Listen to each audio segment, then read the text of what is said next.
Как придумать название для вашего канала в Максе?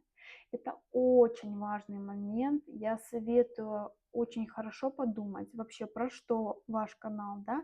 Это какой-то для личного бренда, какой-то личный блог, либо же это канал, который ведет предприниматель, что-то вы, да, то есть что вы несете, для чего вообще ваш канал.